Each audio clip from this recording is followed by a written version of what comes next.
of growth, live chat, video chat. Not sure exactly what we're calling this, but I'm Greg Brinkley. And I'm Sammy Gonzalez here with you again for, I think this is number 2. Yeah, I don't know what we're calling these yet, but I think the branding department that sits, I guess, right here, we'll have to rename this with something clever. Might have to link up with our sales department over here. Yeah, maybe the answer to all of our problems is let's put a post out on social media and ask people to give us some suggestions. Right. And we take either the best one or the worst one and just go with it. You know, it's, have you ever seen those contests they do for like renaming things? Like, we're building a new boat and we want all your public suggestions. That usually goes pretty terrible. Although I will say that I did hear about the story in, I think it was England. They had a contest to name a new tugboat, and out of all the names, Bodie McBoatface was the one that won. Sometimes you strike gold. Well, maybe we'll steal a page from them and we'll just call this the Bodie McBoatface video chat with Sammy and Greg. Chatty McChatface. Love it. Yeah. Well, I think one reason why that might actually work for us is because as of today, and today is April 22nd, 2020, and for all of you historians out there that may be listening to this video chat in the future, we are smack dab in the middle of the COVID-19 coronavirus pandemic that is literally taken over the world, something that we've never seen in our lifetimes.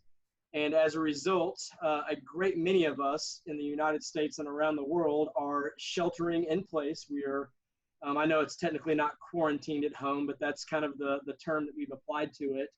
But there are so many people on social media now, and so many people that are utilizing Zoom chats and Google Hangouts, and really just using that as a broad and very precise way to communicate and do business. And so our lives over the last month and a half have drastically changed. And so, Sammy, I thought we'd start out today with asking you, both professionally and personally, how has your life changed as a result of the lockdown, the shelter in place, especially with the fact that I'm sure you'll share, as you were you had very recently made a career change and had just started a brand new job. Yeah. So talk about liking to start things out with a bang. So give some backstory to the viewers is that over the course of the last, 8 years or so, I'd worked with an organization in Dallas called Vogel Alcove. It's a nonprofit childcare facility that serves the youngest victims of poverty, and that's homeless children and families. And so I was there for, I think it was about 8 years, 9 years with a little hiatus in between. But my role there was chief marketing officer. So had everything to do with marketing, graphic design, social media, web, all that you can imagine, especially being with a good sized nonprofit for, not a small mom and pop nonprofit, but got a good sized staff and good sized budget. Lots of hard work goes into raising that. But I made the decision probably, I think it was mid-February, late February, that I was going to make a transition into a new company. It's something I've always wanted to do, was work for an advertising marketing agency and really learn the ins and outs of agency world, agency life, and then also work with a variety of clients, and specifically international clients, global clients that I'm getting to do now. So I was able to make that transition, but put in my 2 weeks notice and had the send-offs and the goodbye parties and all that kind of stuff, and had a fantastic time just saying bye to the organization that I love so much and have so many friends that are still there, and Greg's being one of them as well. But I started my new job on March 2nd, and I was there for a week, and then we were gone for spring break for 2 days, 3 days that following week. So I went to work for 2 days, and then I think the news started breaking on that second day, or the last of that second day, that things were getting a little crazy. The NBA had just canceled their basketball games that Wednesday evening.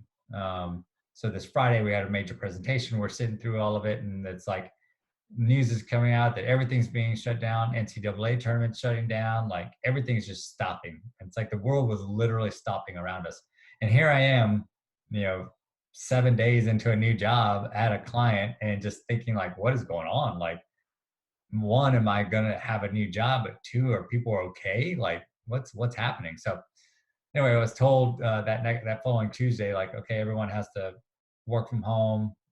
Shelter in place is kind of starting, and we'll figure it out on a weekly basis, a day-to-day weekly basis. So here I was forced into not only being someone that's really good and I really connect with people face to face, in person, but I'm very much a people person, like to be around a lot of people. And now I was relegated to working from home. So imagine being on the job for, week and a half, and then being told to work from home. And then all of a sudden, all your communication with all of your employees, your boss, your colleagues is now this digital.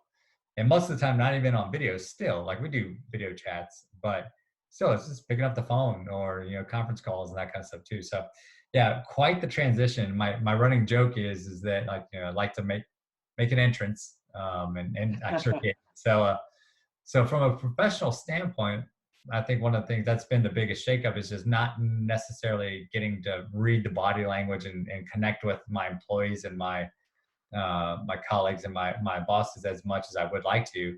But it's still been great. It's been, I'm still happy about the move. I'm still excited and still enjoying every single thing about it. It's keeping us on our toes. And thankfully, we're still gainfully employed. The recession hasn't started just yet, and we're still able to keep the lights on and keep working on projects. So Greg, that's kind of the quick overview about like my weird transition at this point in time. I've got a quick follow-up question for you. So, the pursuit of growth and what we're doing, one of the foundational elements is we talk more about what we call Live TPG, Live the Pursuit of Growth. And of course, our book, which will be available very soon, shameless plug, is really having a plan. And a big part of this book is really helping the reader understand how to put together plans to accomplish goals, to overcome challenges, to form good habits, all those type of things. Maybe from a quick overview standpoint, what type of plan did your company put in place in terms of being able to work remotely and still be able to serve your clients who also were going through, I imagine, a huge amount of chaos and trying to figure out how they could pivot to still be able to function in a rapidly changing work environment? Yeah, to say that we were prepared would be a lie. And I don't think that there's anybody who was really prepared for this. Now, I in my previous roles with Vogel and some other roles, I've been able to work from home. I was fortunate, and that's good. I'm happy to do it, and I still connect when I need to and do whatever. So I was kind of used to it. I have my home office set up pretty nicely. But to say that my new company was really ready for this was just not true. So one of the things that we had to do quickly was understand what it is and how long we're going to be in our current situation. At least try to put together some type of plan. And so my initial thought was, number one, over communicate. It's like, we have to be in touch with what everyone is doing, not from a standpoint of, are you doing your job, but from a standpoint of, how can I help you? And that's the way that I looked towards it and came at this whole thing. So I went straight to my CEOs and my COO and said, look, I think the number one thing we have to do, let's just think about from a project basis. We're so busy right now. Let's go ahead and set up a simple status call. Let's just run through all the projects that we have twice a week. Just see where we are. Now, we're in constant communication via email, text, Slack, and different communication channels. But like, we just need a good, quote unquote, sit down and just go through stuff. That way, if any information needs to be dispensed, at least you'll get it at this point in time. So that's been super beneficial, is that ability to over communicate. And we use those tools again, like I mentioned, like Slack, and then like the video conferencing and that kind of stuff too. But from emails, text to simple phone calls, but just being able and open to picking up the phone, responding quickly, I think has been the most beneficial. So setting up that plan, number one, was over communicating. Number two was just simply touching base. I set up a daily one-on-one with a colleague of mine who's in my same department. And so one of the things I wanted to do was, one, learn from her, but then two, again, offer that lifeline for that support as well. And so every morning at 9:15, we chat for 30, 45 minutes, just what's going on, how's your day, how's your evening, anything pop up, anything I need to know about, and just a really good check-in with my department. So again, it kind of goes back to that touch base, that communication, being open and being able to do it swiftly, and understanding that everybody is busy, and that everybody still has a lot to do. And this is a different and new normal that we're going through now. So just making sure that you're also taking that deep breath and making sure you understand that your emails, your communications, your texts, your calls may come off differently than they would have in person. So again, checking yourself before you send that email with the exclamation point. Maybe it just needs a period and it comes completely different. Yeah, I love what you say about over communication. I think that's one thing that I hope that we all take from this experience, and not just over communication, but effective communication. I think that's kind of the point you really hit home there, in so many ways, and just really keeping people abreast of what we're doing, how we can help each other. That may have been my favorite thing that you said. And so a lot of times I think people, when they think about over communication, they think about instructions or sharing deadlines. But in more cases than I think people care to admit, it should be, how can I help you? And so I love that you made that point. Yeah, and to that point, there's, as the world has had to shift so quickly to some people just learning new technologies or learning how to communicate via these technologies so fast. I mean, talk about it. It's April 22nd now, and like I mentioned, May 2nd was when I started my job. So how much has changed in that short amount of time? So like learning to communicate over, Trello or Slack, like I mentioned, or some of these different communication channels. Some people have never used them before, not personally inside my office, but like in other companies. So there's a steep learning curve, especially for some people that just have not had to use these types of technologies before. So again, giving some leeway and giving some understanding and asking, how can I help? Because if you uncover and ask those questions, if you ask those questions, you may uncover that they may be struggling with something where you see it as simple, like, hey, can you Slack me that? Like, what's gonna, some people are like, excuse me, like, you want me to slap you, or what is that? So like, just understanding that some people may have some of those things where they need help, but they just don't know how to ask for help until they're asked, and then they're like, wow, thank you so much. So again, I think that keeping that forefront, and that goes back again, Greg, to kind of where we have built up our empathy for other people and being a servant leader, and trying to help people through these times. Actually, not even through like crisis times, but just in general. And just, I like to leave every single meeting face to face, saying, hey, how can I help? Is there anything I can do to help? And maybe it's not a right now, maybe it's not maybe it's not in 2 weeks, but at some point in time, hopefully, and I've had people do this. They take me up on the offer to help, and I say, yeah, whatever I can do, just let me know. I'll find time. Love it. And I am a big fan of that habit that you do. And in fact, I wrote a blog about it, which will be coming out soon. And it's something that I've tried to incorporate into my life, is just remembering when I wrap up conversations, just to ask that simple question. And oftentimes the answer is nothing. Yeah. But oftentimes it's something. And it ends up opening up the ability for me maybe to share a conversation about maybe where I need some assistance or some support. And so just having those open, transparent conversations by just asking, I think, really good questions and simple questions is a big help. So I love that.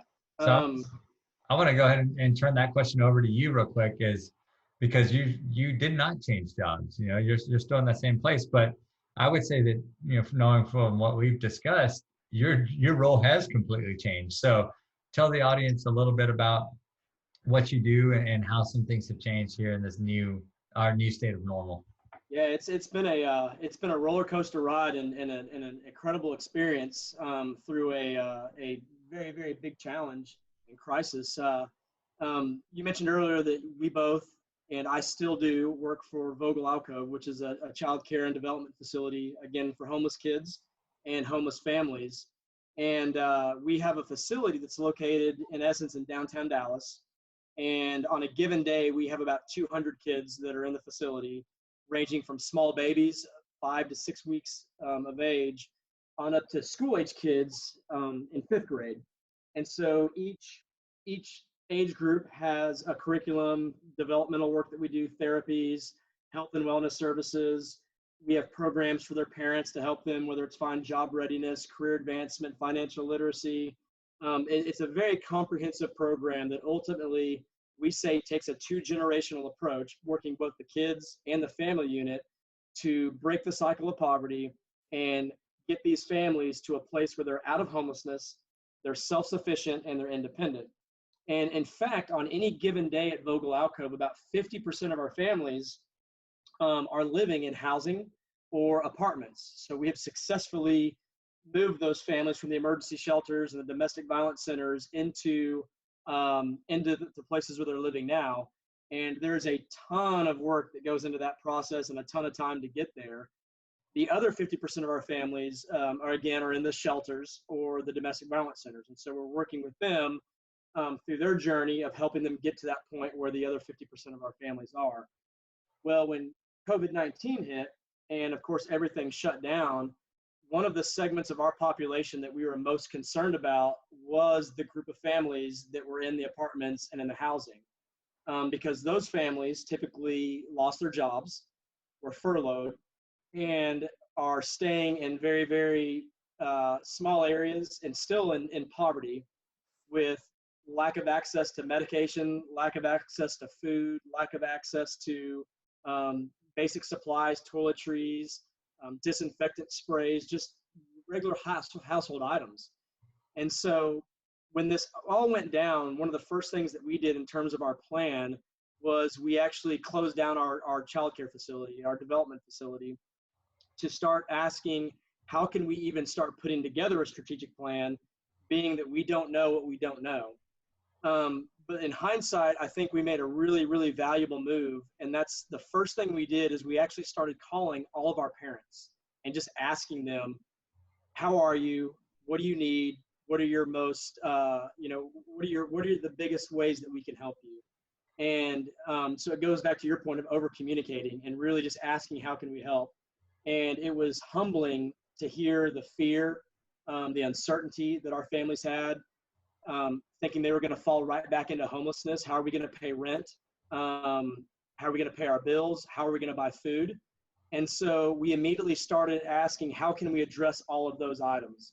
And with our families that were in the shelters, they had a little bit more support, believe it or not, because they had the shelters that were still providing some basic necessities, food programs, those type of things.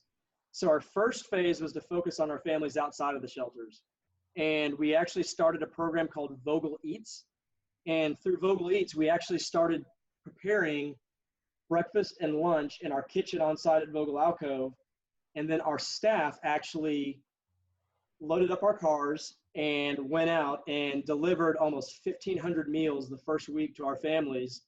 And then also brought them toiletries, paper towels, disinfectant sprays, clothing, shoes, anything they might need. We then put a call out to the Metroplex and said, hey, these are the areas that we need help. We need funding. Our biggest fundraiser, the event that would have been held on May 2nd, so actually a little over a week from today, was canceled. And that was a major revenue stream for us. And so we made a plea for the Metroplex to help us raise money, which we were overwhelmed and humbled at the response that we got, and we're still grinding to raise more. But that enabled us to, again, be able to start to continue to serve the families. And then we had just people donating clothing and, again, diapers and anything that our families might need. And now for 5 weeks, we've been delivering close to 1,500 meals every week, bringing bags of supplies to all of our families. You mentioned Zoom and how your company is taking everything online. Well, our family service team and our caseworkers are now working with our families that are in housing and our families in the shelters through virtual case management, virtual development work with the children, And we even have volunteers reading books to our kids that they can actually show on their phones or on the computers in the shelters. And so we've completely, really with a 180, changed the way our organization and mission operates to be able to fit the needs of our families. And so it's been a really, really interesting and challenging experience. And then the last thing that I'll share is when this went down, only about 50% of our staff was able to come in and work. The other 50% made the decision that it was in the best interest of their families to stay back. And so we had a very lean team that we had to put all this in place with. But at the same time, those people that weren't at work are still just as important. They're our Vogelauco family, and we want to do everything that we can that no one gets laid off, and they're in communication and they know what's going on. And so we've started to send out mass emails to our staff, letting them know what we're doing and sending them messages from the families and the kids. We've started a Friday, quote unquote, happy hour where we all jump on a Zoom chat and we just talk and we just share stories of what we were doing this past week, tell the staff that aren't there how much we miss them, and ask them to share some stories about what they've been doing. And so it's been again, a humbling experience to have gone through this. And I know that as I talk today, there's probably challenges that I have not even imagined that are coming up in the next week, month, and year. But since the month and a half that we've gone into shelter in place, I've been very proud of our organization. And we're deemed an essential service. So I've been able to go into the office every day and, of course, deliver this food and work my regular role. So I'm grateful to have been able to do that. Of course, all while wearing masks and gloves and social distancing according to what our government has advised us to do. So our plan definitely helped us to get through this, and we're still tweaking and pushing and learning every day. Yeah, I think it's amazing some of the work that's come out of the organization now, seeing it from afar and talking to people that I know, CEO and yourself and marketing people and just everyone else that I've talked to, is that it's great to see the community rallying behind the organization and the mission, and the people that still can give are giving, and oftentimes probably giving a little bit more than what they might have typically done. Absolutely. So I'm proud of that, and I'm proud to see that really taking place, and hearing that, first things first, the families are being taken care of, and that's what's the most impressive. So I applaud y'all on your efforts, and I know that team very well. So I know the leadership that's there, and y'all provide some great feedback to employees. So I know right off the bat, y'all's wheels were spinning already, and don't think that mine weren't either, on how to help and how I can do what I can for my knowledge and feedback too. So, with that being said, something that a lot of people are dealing with right now is the current state of affairs, in which, not seeing friends, not seeing families as much. Case in point, I mean, you and I hang out on a weekly basis. We do podcasts together, and before that, we were working together daily. So, tell me a little bit about how your world has changed, and what are some of the tactics you've taken for yourself in this current state of affairs, and what you're doing to not only understand and adapt to new normal, but maybe incorporate healthier habits, or habits that you wanted to carry over. That's a great question. It's interesting on social media. I'm starting to see more and more people kind of take a sarcastic approach to personal development during this time. Kind of jokes of, I tried to work on myself for 3 weeks, and now I realize all that I care about in life is watching Netflix. And again, it's comedic relief, it's sarcastic, it's funny. But I think this is a time where people can very easily fall into some bad habits. I think anytime we're isolated, whether it's even with our family that we love and we spend the majority of our time with, I think there's a state of anxiousness around what the next few weeks and months will be. I think there's a lot of people that their livelihoods and their jobs have been taken away. And there's just a lot of challenges that we weren't prepared for. And so it's very easy to use those challenges to develop bad habits and poor behavior and victim mentality. If I think it's probably the best way to sum it all up.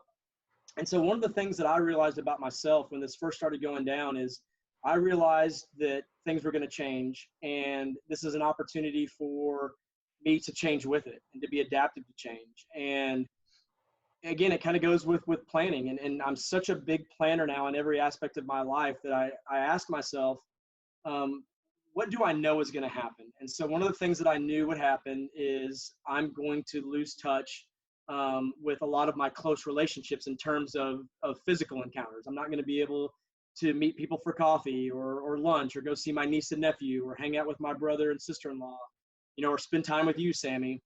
And for me, if I don't have that kind of tribal interaction or just relationships, that can be something that starts to or prick away at my overall well-being. I need people. That's just part of who I am. And so I started asking myself, how can I not allow that to become an issue in my life? And so one of the things that I started doing was intentionally just picking up my phone and dedicating time each day to texting and calling people. And so I have a list every day of typically 2 or 3 people that I'll text, and then one person that I'll call just to talk and kind of ask them how they're doing and how they're responding to what we're going through. And that's been a big value for me. I love that our friend group has started to do virtual chats. And so on the weekends, we all get together and we start just talking about what's going on in the world and what's going on in our lives. We grab a bottle of wine or 2 or 3 sometimes and just hang out and talk. And so that's been a really, really good way for me to still get that social interaction that I crave. And then I also realized, although I'm working just as much as I was before this occurred, during the evenings, I'm here by myself. So I'm single, I live alone. I have a lot of time. So I made the choice of how I'm going to spend that time. And so I decided I'm going to make a goal of really working through my financial literacy. And I actually am completely reviewing where am I financially, where I want to be in terms of retirement, and what things I need to put in place in order to be able to hit some of these milestones. And that's been something I've been putting off for a little while. So that was a big action step that I took. 2, I completely redesigned my workout program because I could no longer go to a gym. And so I designed a workout plan that I can do that requires no weights, that I can do in my apartment or outside in the neighboring parks. And so the health and wellness aspect was a huge, huge thing. And then 3, I made a list of just some fun things that I like to do. So I've got, I think, 5 movies that I'm going to plan to watch. I've got 3 songs I want to learn to play on guitar. And gosh, what was the other thing that I had? I want to write a certain amount of blogs for our Pursuit of Growth website about just things that I find interesting and fascinating that I've wanted to learn about that I just haven't taken the time to learn.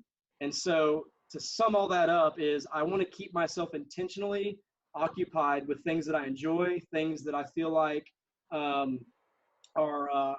giving me the opportunity to grow and continue to do the pursuit of growth. And so far, as up to this day, it's been a really good experience, quote, as good as it can be under these circumstances. But that's a long answer to a short question, but I'll flip it back over to you. Tell me kind of in your words, how have you been spending this time and what have you been doing?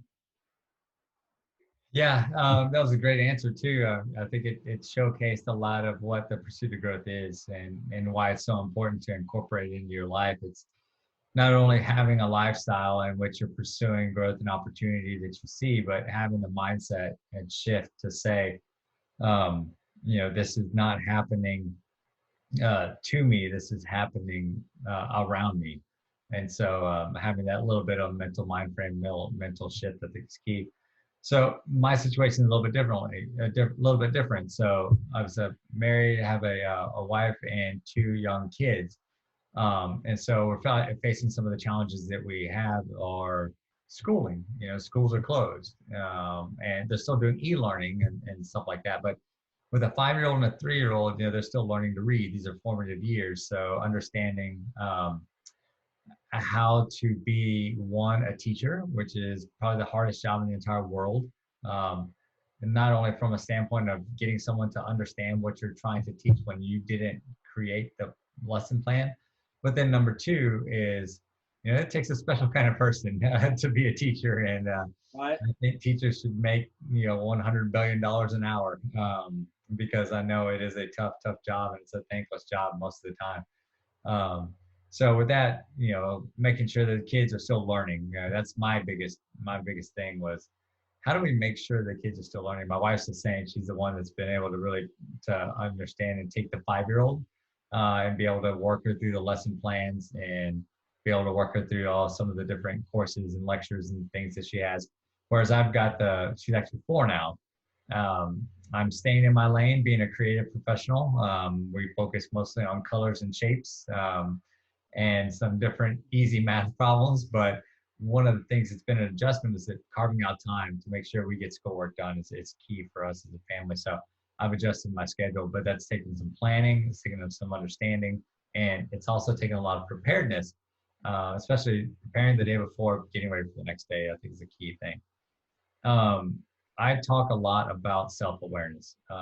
It's something that I, throughout the course of my career and my life, have been in tune with, but um, I've gotten better at it over the last probably 6 years, probably 6 years ago, ever since my daughters were born. Really understanding who I am, what I do, being aware of my surroundings. And that's probably coming from a parental and dad point of view more than anything. But now being able to understand what's happening around us. Um, so my thing was, when we got into the situation and we're looking at some new normals, of what I like to say now during COVID-19 is, I am making sure that I'm understanding where I am. I'm understanding that I need to make plans. It's too easy to get a little loose with your guidelines or deadlines or whatever it may be, because of the difference in your new regimen. So for me, fitness is key. So making sure I'm maintaining those early morning workouts. I like to get up around 5:30, 5:45, and get up and hit the pavement, go for a jog, or do some body weight Tabata exercises in the living room, and then go for a pretty fast-paced walk. But I keep that regimen up. I did slack today a little bit, gave myself a little time to rest, which I know is important. But and so again, just building in that routine, make sure you're sticking to the routine. Having that plan to move forward is something that was big for me. And so really what I wanted to focus on was, for a new job, was being able to reach out to contacts, people that I didn't know. So just very similar to you, I text people and I call people or email people on a daily basis. I have an entire list. Matter of fact, I have my list right here. These are the people that I'm going to connect with tomorrow. And you can't really see it, but there's all of these people down this list. And so I've got my list of tasks to do, write it down. I write it down the night before. And then I get busy with the plan. Some people, shoot a text over and just want to say hi. Some people are like, hey, can we grab a virtual coffee? I've been doing some of those where we both grab a cup of coffee and we just hang out on a chat like this. So again, it's understanding where you are, understanding this is the new normal. And I've already, I would say the first 2 weeks, maybe, yeah, it was about the first 2 weeks. I think it was a Friday. I was completely just overwhelmed with not knowing what's going on, to how am I going to get all this done, to I'm working harder than I've ever worked in recent memory on something new while working at home. It's just so different. Not that my last job was the hardest job I've ever had in my entire life. This job is now the hardest job I've ever had in my entire life. So it's like, it's just different circumstances. But I had to go lay down. I honestly, I laid down in my bed, closed the door. Family was all watching TV, and I just pulled out my phone and I watched old school music videos. So just listen to some good old fashioned tunes. And music always lets me up. So what I wanted to do during this time was make sure that, one, I'm staying connected with people that I've either met, or, because again, I'm also a very travel person. So either that I know or that I met. Two, that I'm constantly working on myself and incorporating those similar routines, knowing that there is an end in sight. We just don't know where it is.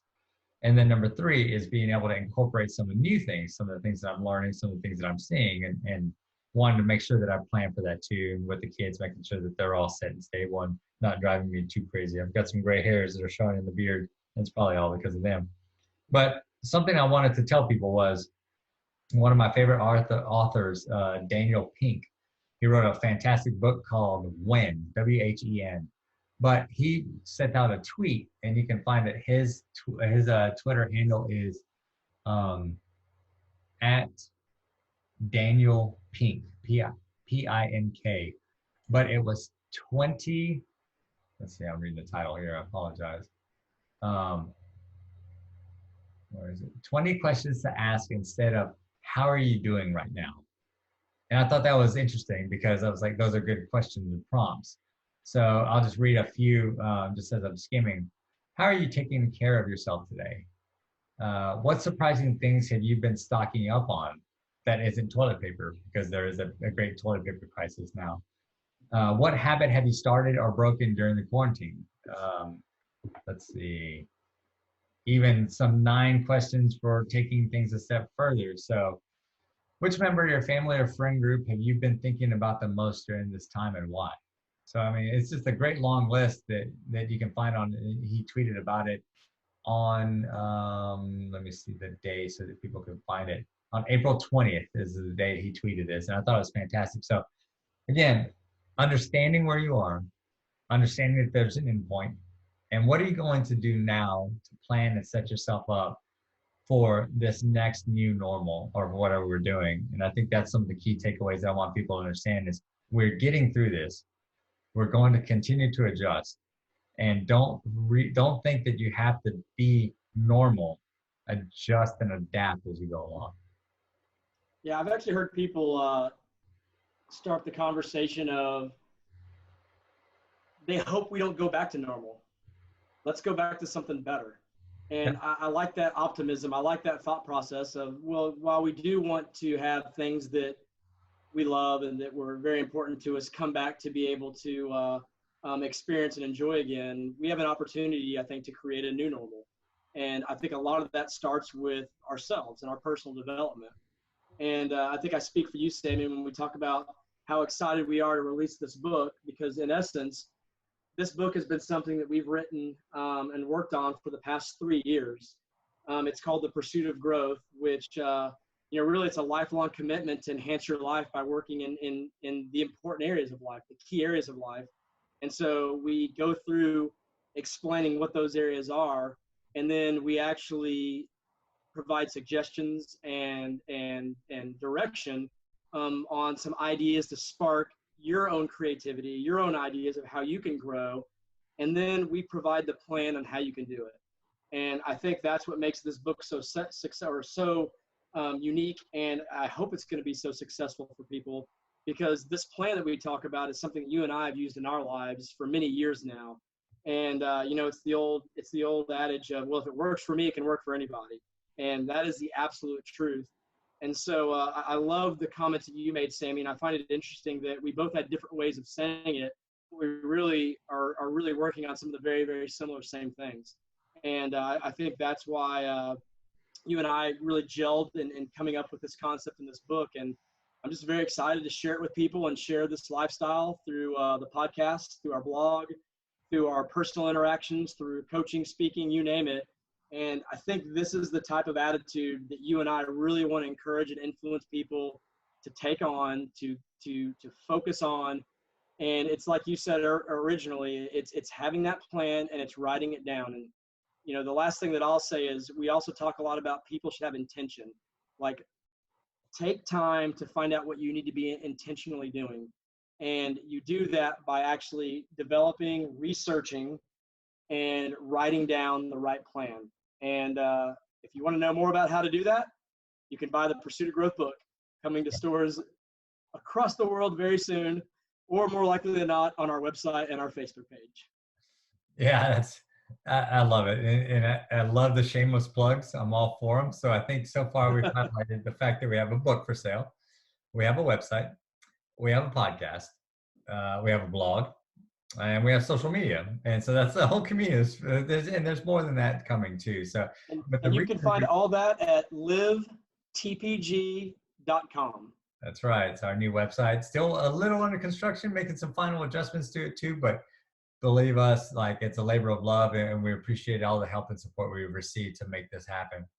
But one of the things I wanted to mention was, I said I had that moment. I guess it was about the first 2 weeks into the shelter at home, um, uh, and it wasn't necessarily a pity party by any means. I think I was just kind of overwhelmed. I was just like, whoa, it's like there's so much going on. And that's not like me.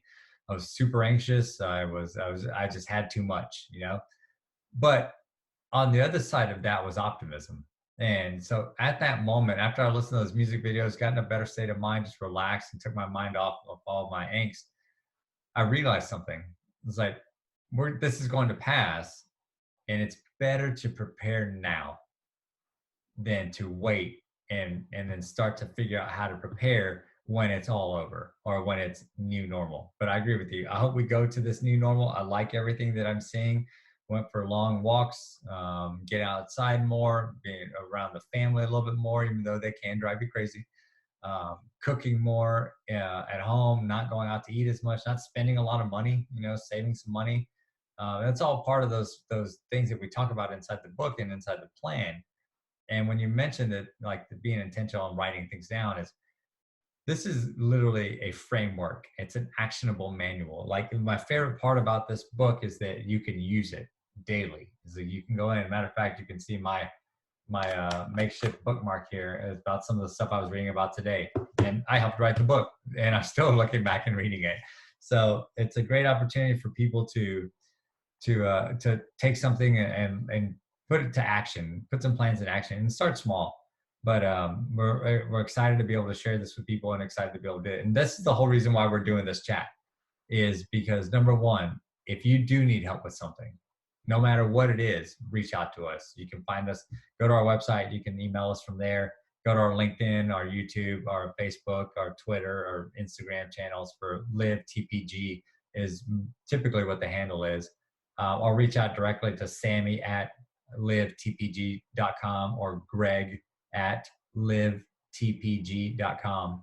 And we're here to help. So we wanted to put these videos out. We want to start doing this. I wish we had started the week we were started Safer at Home, but hey, hindsight's 2020. So I think we found a new medium to communicate with people, and I think we found a new way to do this. And I look forward to continuing to do these, and maybe we can even get some viewers' questions or do some question and answers with some other people too soon. I think that's a great idea, man. Well, I think that's a wrap for episode number 2.